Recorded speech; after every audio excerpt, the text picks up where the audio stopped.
Hello, my name's Nina Milligan. I'm with Highlands Council, and I have with me this afternoon Lisa Callan of the Issaquah School Board.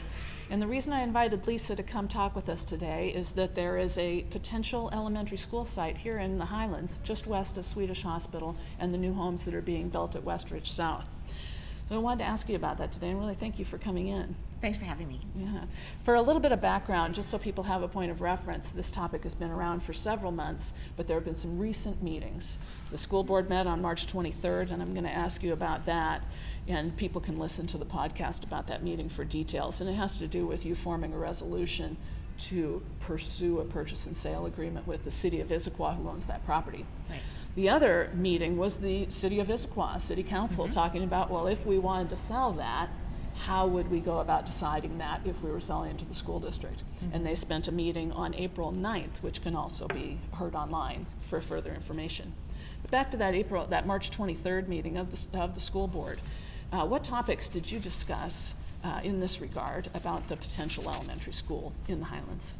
Well, we talked about the resolution and in terms of our desire to move forward with the purchase and sale, and what would that mean. And so there's a lot of issues that we want to check out on feasibility of the site and more due diligence. So we talked about where were we on the arborist report, the geological survey reports, where were we on understanding issues that we know are on the table, the traffic impact to Swedish Hospital and ambulances, and again, back to the geology report, slope stability, as well as the traffic for the general community, right? So where does all of that fall in terms of our conversations of what we're doing now versus what needs to fall underneath a purchase and sale agreement, and would be continued work under a purchase and sale agreement? That's another step. That is another step. A lot more work, yeah. It is. So there's the desire to start conversations around a purchase and sale, understanding what the city needs before entering into conversations on a purchase and sale, what we need to do to actually sign off, and then a whole nother vote cycle that goes into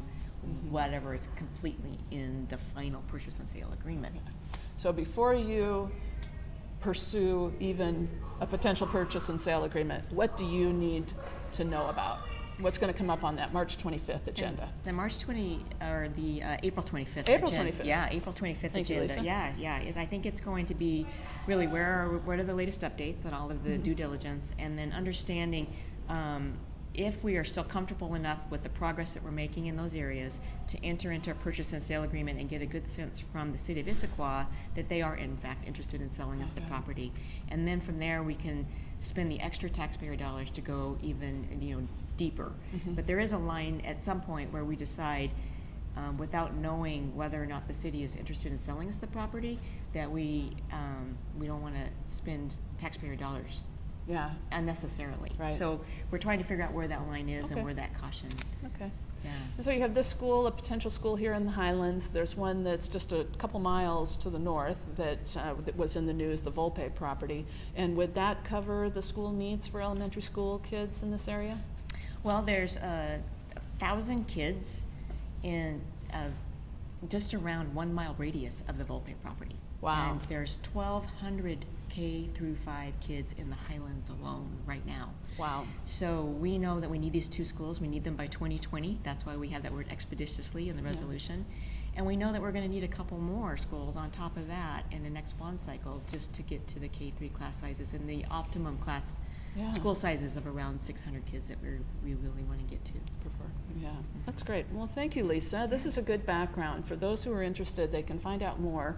We'll provide a couple links. We'll provide a link to the email address that goes to the school board so people can provide public comment directly to the school board. We'll put a link in. Great. We'll also put a link that you told me about that goes to general information. The meeting again is April 25th, next Wednesday, at the School Board Administration Building. It's at 565 Northwest Holly. The meeting starts at 7 p.m. People are welcome to provide public comment. Yes, we encourage public comment. Please. That'd be great. Well, I thank you so much, Lisa. This is a complicated topic, but I think you got us part of the way there. Thank you.